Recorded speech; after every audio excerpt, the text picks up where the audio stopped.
Hello friends, welcome back to my YouTube channel. आज के इस वीडियो में आप लोग का बहुत बहुत स्वागत है और ये वीडियो बेहद ख़ास वीडियो है और बहुत बेसब्री से इंतज़ार था इस नोटिफिकेशन का। जो स्टूडेंट बिहार से डीएलएड करने वाले हैं उनके लिए नोटिफिकेशन बेहद ख़ास होने वाली है।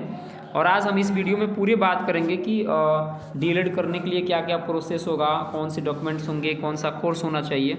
आज पूरे हम इस वीडियो में बात करेंगे। और ऑनलाइन फॉर्म कब से हो रहा है ना, हम इस पे हाईलाइट कर रहे हैं। हम कुछ मेन टॉपिक्स पे बात करेंगे और क्या क्या डॉक्यूमेंट्स लगेंगे ऑनलाइन के लिए और आगे के लिए बात क्या होगा, हम सारे चीज़ के लिए हम इस वीडियो में बात करने वाले हैं। और बहुत खुशी की बात है कि डीएलएड का फॉर्म ऑनलाइन हो रहा है, स्टार्ट हो गया है आज 2 फरवरी है ना, 2024 से 15 फरवरी तक मतलब आपका ये फॉर्म ऑनलाइन होना है।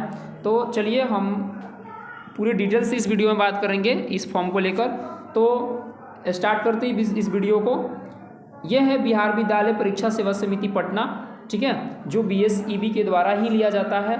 और प्रारंभिक शिक्षा में जो डिप्लोमा यानी डीएलएड पाठ्यक्रम 2024-26 में नामांकन हेतु, ठीक है, डीएलएड संयुक्त परीक्षा 2024 के आयोजन के संबंध में ये नोटिफिकेशन आया हुआ है। और सारे स्टूडेंट्स को जो लोग तैयारी कर रहे थे इसके एंट्रेंस के लिए उनको बेसब्री से इंतजार था। और ख़ास तौर पर ये वीडियो आज कैसे भी करके आ ही गया, नोटिफिकेशन आ गया और ये वीडियो बना रहे हैं। ध्यान से देखिएगा, पूरे वीडियो को स्किप मत कीजिएगा क्योंकि इसमें पूरे डिटेल्स को हम बताएंगे, ठीक है। चलिए, तो सबसे पहले तो ये कि आपको बताते हैं कि ये जो फॉर्म है वो ऑनलाइन स्टार्ट हो गया है कहिया से, 2 फरवरी यानी आज के दिन से स्टार्ट है और ये चलेगा 15 फरवरी तक। इसलिए आप जितना जल्दी हो सके आप इस फॉर्म को ऑनलाइन पहले अप्लाई कर दीजिए, ठीक है। ऑनलाइन अप्लाई करने के दौरान में आपको जो लगने वाला है, ठीक है, वो क्या होगा और इसके अंतर्गत कौन कौन सी चीज़ें हैं, डॉक्यूमेंट्स क्या होंगे, क्या होगा होने वाला है, इसमें हम लोग थोड़ा सा इस पर भी थोड़ी थोड़ी बातें हम करने वाले हैं, ठीक है। तो एक होता है कि प्रारंभिक शिक्षा का डिप्लोमा, यानी अगर आप 1 से 5 तक या 8 तक, यदि आपका ग्रेजुएशन है तो आप 8 6 to 8 में भी जा सकते हैं। यदि आप इसमें टीचर बनना चाहते हैं तो आपको ये डिप्लोमा डिग्री आवश्यकता है, ठीक है। तो हम इस पर बात कर लिए। अवधि क्या होता है, तो डिप्लोमा डिग्री करने के लिए आपको, डीएलएड करने के लिए आपको 2 साल आपको टाइम देने होंगे, यानी इसका ट्रेनिंग लेना होगा, ठीक है। और उसके बाद ये मतलब पूरी बढ़िया से इस पर ध्यान से देना होगा, ठीक है। और मेन हम पॉइंट पे बात करेंगे, ज़्यादा पॉइंट पर इस पर बात चर्चा हम करने वाले नहीं हैं। जो ज़रूरत की हमारी बातें हैं हम उस पर बात करेंगे। अगर मान लीजिए कि अगर इसमें हम नामांकन लेना चाहते हैं तो हमको कौन सा कोर्स होना चाहिए हमारे पास प्रीवियस में, ठीक है। तो पहली बात कि आपके पास +2 होना चाहिए, मिनिमम क्वालिफिकेशन आपके पास +2 होना चाहिए, चाहे आप आर्ट्स से हो चाहे आप साइंस से हो। कम से कम आप उसमें 50 अंकों के साथ यानी सेकेंड डिवीजन के साथ आपको पास होना 100% लाजमी है। यदि कोई स्टूडेंट आरक्षित कोटि से है यानी सख्त उम्मीदवार के लिए है तो उनके लिए 5% अंकों में छूट है, यानी 5% तक आपको छूट दे दिया जाएगा, आप वो फॉर्म भर सकते हैं, ठीक है। और इसके अलावा एक सबसे बड़ी खुशखबरी तो ये है कि जो लोग 50% अंकों के साथ जो मौलवी की परीक्षा पास किए हैं, उर्दू अभ्यर्थी, वो लोग भी इस डीएलएड फॉर्म को भर सकते हैं। तो उन लोगों के लिए बहुत बेहद खास बात है, जो लोग मौलवी से किए हैं अपना, है ना, उर्दू से ये फॉर्म को भर सकते हैं। तो उन लोगों के पास भी ये वीडियो जरूर सेंड किया जाए ताकि इन्फॉर्मेशन उन लोगों को मिले, ठीक है। आगे जो भी बातें हैं, मतलब कि आप +2 आपके पास कम से कम होना चाहिए, ठीक है। आप अपेयरिंग में हैं तो भी आप इसको डाल सकते हैं, लेकिन कुछ इसमें एज क्राइटेरिया भी मायने रखता है। और उसके बाद हम लोग आगे की बात करते हैं, कुछ उम्र सीमा तक हम चलते हैं, ठीक है। उम्र सीमा पर लेकर बात करते हैं। उम्र सीमा जो है कम से कम आपके पास 17 साल, है ना, 1 जनवरी 2024 तक काउंट किया जाएगा। कम से कम आपका 17 साल उम्र हो जाना चाहिए। एडमिशन करने के लिए इसमें क्या होना होगा, मतलब अगर चाहते हैं तो प्रवेश प्रक्रिया में, तो आपको तो ये ज़रूरत है कि पहले बात कि आपका एग्ज़ाम होगा, है ना, और जो एग्ज़ाम होंगे उसमें आपका मेरिट लिस्ट बनेगा। मेरिट लिस्ट के अनुसार आप जो काउंसलिंग करते हैं उसके अनुसार आपका कॉलेज मिलता है, जो आप चॉइस करते हैं अपने कॉलेज को, उस कॉलेज में आपको जाना होगा। और आपका जो एग्ज़ाम होगा वो कंप्यूटर बेस्ड एग्ज़ाम होगा, समझ में आ गया, कंप्यूटर बेस्ड एग्ज़ाम होने वाला है, इस पर आप ध्यान दीजिएगा। अगला हम बात कर लेते हैं, थोड़ा सा आरक्षण वगैरह को ले होकर थोड़ा सा मैटर को ले समझ लेते हैं। तो ज़्यादा आरक्षण पे आप ध्यान नहीं दें, मतलब थोड़ा बहुत का अंतर रहता है ना, कि थोड़ा सा मतलब EBC SC ST जनरल के लिए थोड़ा सा कट ऑफ जो जाता है थोड़ा सा अलग अलग तैयार किया जाता है, इसलिए आप अपना लेवल से बढ़िया से तैयारी करेंगे। आप आरक्षण को लेकर ज़्यादा ध्यान नहीं देंगे कि मेरे में इतना भी परसेंटेज रहेगा तो हमारा हो जाएगा, इसलिए आप जनरल तरीका से तैयारी करेंगे कि मेरा फाइटिंग जनरल में हो। ओके, आगे की अगर हम बात करते हैं इस वीडियो में, तो देखिए कुछ हम बात कर लेते हैं सिलेबस को लेकर, ठीक है। तो एग्ज़ाम जो होगा, एंट्रेंस एग्जाम जो हमारे पास होने वाले हैं, ठीक है, हम उस पर मैटर करता है कि उस पर हम लोग बात करेंगे थोड़ा सा एंट्रेंस एग्जाम को लेकर। देखिए यहाँ पे वीडियो में थोड़ा सा देखिएगा, क्योंकि PDF है थोड़ा सा धुंधला दिखाई दे रहा होगा, हम फिर भी हम वीडियो में आपको बताएंगे कि टोटल 120 प्रश्न होंगे। पहला बात कि बहुविकल्पीय होगा, कंप्यूटर बेस्ड टेस्ट होगा, ठीक है। उसके बाद आपको 150 मिनट यानी 2.5 घंटा का समय है, समय भी पर्याप्त है, समय भी कम नहीं है ना। और 120 क्वेश्चन होंगे।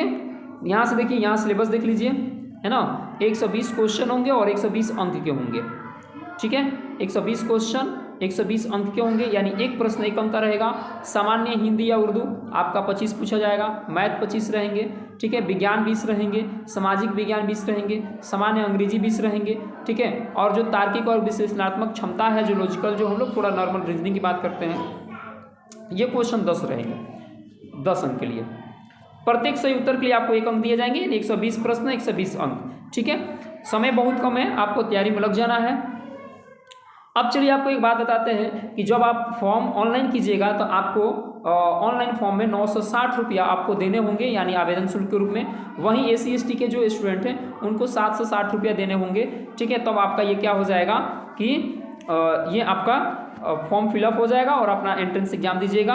और थोड़ा सा ध्यान देना होगा कि उसके बाद नॉर्मलाइजेशन की प्रक्रिया है, तो नॉर्मलाइजेशन की प्रक्रिया में आपको ध्यान देना होगा कि कौन से आदमी को लाभ होता है, कौन सा आदमी को घाटा होता है, क्या होता है। इसलिए जो भी कुछ काम कीजिएगा आप बहुत फास्ट करने की कोशिश कीजिएगा, है ना। कभी भी इस बात को ध्यान दिया जाता है कि नॉर्मलाइजेशन वाले मुद्दे में आपका जितना अच्छा नंबर आएगा नॉर्मलाइजेशन में, आप उतना ही आगे की तरफ बढ़ सकते हैं, ठीक है। तो ये चीज़ें देखी जाती है। खैर, नॉर्मलाइजेशन पर आप लोग ज़्यादा ना देंगे, ठीक है। आगे की तरफ हम बढ़ते हैं, देखते हैं कि आगे हमारा क्या है। अगर आप DLED के बारे में जानना चाहते हैं तो आप इसके ऑफिशियल वेबसाइट पे जा सकते हैं। यहाँ पे ऑफिशियल वेबसाइट है। सबसे पहले आपको तो क्या करना रहता है कि आपको रजिस्ट्रेशन करना होता है। फॉर्म फिलअप करने के लिए आपको रजिस्ट्रेशन करना होता है, ठीक है। कुछ डॉक्यूमेंट्स की हम चर्चा कर लेते हैं कि भाई डॉक्यूमेंट्स कौन कौन सा लगेगा। ऑनलाइन तो कराइएगा, तो डॉक्यूमेंट्स कौन कौन सा जरूरत की चीज़ें और आगे तक आपको क्या क्या बचा कर रखना होगा, ये ध्यान देना होगा। जैसे आपका क्या हो जा रहा है कि वो क्या बोलते हैं, रजिस्ट्रेशन हो जाता है, उसके बाद आपको लॉगिन करना होगा और उसके बाद अपने आवेदन पत्रों को पूरा भरिएगा, बढ़िया से सेव कर लीजिएगा, मिला लीजिएगा, कहीं गलती नहीं होना चाहिए। उसके बाद आपका जो मतलब परीक्षा शुल्क लगने वाला है वो आपका कट जाएगा। उसके बाद आपका जो फोटो होना चाहिए 20 से 100 KB के बीच उसमें होना चाहिए, देख लीजिए 4.5 से 3.5 सेंटीमीटर वाला होना चाहिए, है ना। ये सिग्नेचर हो गया और ये आपका हो गया फ़ोटो, ये होना चाहिए। फ़ोटो जो होना चाहिए रंगीन होना चाहिए, बैकग्राउंड सफ़ेद रख सकते हैं या हल्का रंग का कोई होना चाहिए, बहुत ज़्यादा मतलब उल्टा सीधा फ़ोटो नहीं बनाकर डालना है। चेहरा आपका जो भी हो साफ साफ दिखे। फ़ोटो खिंचवाते समय कोई भी बात ध्यान देना है कि कोई भी चीज़ें आपको टोपी मत पहनिए कभी भी, है ना। कोई कपड़ा या चश्मा मतलब कुछ भी आप लगाते हैं ये स्वीकार्य नहीं होगा, ये फ़ोटो पर ध्यान देना होगा। आँख मतलब जो है लाल आँख का प्रभाव, तो कृपया इसे एडिट करके हटा दें, है ना। कभी भी अगर ऐसा चीज़ें दिख रहा है, कोई चीज़ें हैं, तो आपको ये ध्यान देना होगा फ़ोटो में, नहीं तो आपका हो सकता है फॉर्म को रद्द कर दिया जाए। आगे बात करते हैं तो प्रमाण पत्र को अपलोड क्या करना होगा, तो आपको 10th का प्रमाण पत्र अपलोड करना होगा, इंटर का प्रमाण पत्र यानी अंक पत्र जो मार्कशीट होता है वो। ये क्यों लिया गया 10th का प्रमाण पत्र, क्योंकि जन्म तिथि के लिए, क्योंकि उसी से आपका सो भी मतलब कुछ भी काउंटिंग किया जाने वाला है, ठीक है। उसके बाद आपको जो भी है यहाँ पे लगने वाला जो है, आपको EWS का दवा करते हैं तो उसका भी यहाँ पे हो सकता है कि आपसे मांग दें, अगर जो लोग EWS से आते हैं, समझा गया। और उसके बाद जाति प्रमाण पत्र, और ये ध्यान देना होगा कि अत्यंत पिछड़ा वर्ग या पिछड़ा वर्ग उम्मीदवारों के लिए समक्ष पदाधिकार द्वारा निर्गत क्रीमी लेयर रहित अध्ययन प्रमाण पत्र की आवश्यकता पड़ेगी, है ना। और अनुसूचित यानी SC ST के लिए जाति प्रमाण पत्र की भी आवश्यकता पड़ेगी। और उसके बाद जो अत्यंत पिछड़े वर्ग के जो लोग हैं, है ना, या पिछड़े वर्ग के जो लोग हैं EBC या BC में जो आते हैं, उनके लिए देखिएगा क्रीमी लेयर रहित यानी नॉन क्रीमी लेयर प्रमाण पत्र की आवश्यकता पड़ेगी। तो आप ये सारे डॉक्यूमेंट्स को जरूर बनवा कर रख लीजिए, क्योंकि फॉर्म ऑनलाइन करते टाइम इसका काम में आएगा। आपके पास यूजर आईडी पासवर्ड हो जाएंगे, मिल जाएंगे। कुछ भी गलती वलती होता है तो डमी एडमिट कार्ड वगैरह देखिए, उसको सुधार कीजिए। बहुत सारी चीज़ आते हैं, लास्ट में आते जाएंगे, आपको मिलते जाएंगे। और इस तरह से आपका परीक्षा जो है आपके कैलेंडर दिए हुए कैलेंडर के अनुसार हो जाएगा, ठीक है। और यदि कोई आपको दिक्कत उक्कत है तो आप इस हेल्पलाइन नंबर पे आप कंफर्म भी कर सकते हैं। त्रुटि में सुधार कोशिश कीजिए कि कभी भी परीक्षा आपका घोषित हो जाएगा, परीक्षा फल घोषित हो जाएगा, उसके बाद आप चाहते हैं कि कोई चीज़ त्रुटि में सुधार हो, तो वो नहीं हो सकता है। इसलिए कभी भी आप कोशिश ये करें कि आपसे गलती ना हो और आप अपना बढ़िया से डीएलएड का फॉर्म को फिलअप कीजिए, ठीक है, और बढ़िया से इसका एग्ज़ाम दीजिए, क्योंकि अब आपके पास जो है ये काफ़ी कम समय बच चुका है, ठीक है। हो सकता है कि आपका जो कैलेंडर मार्च का है, मार्च में ही आपका एग्जाम ले लिया जाए।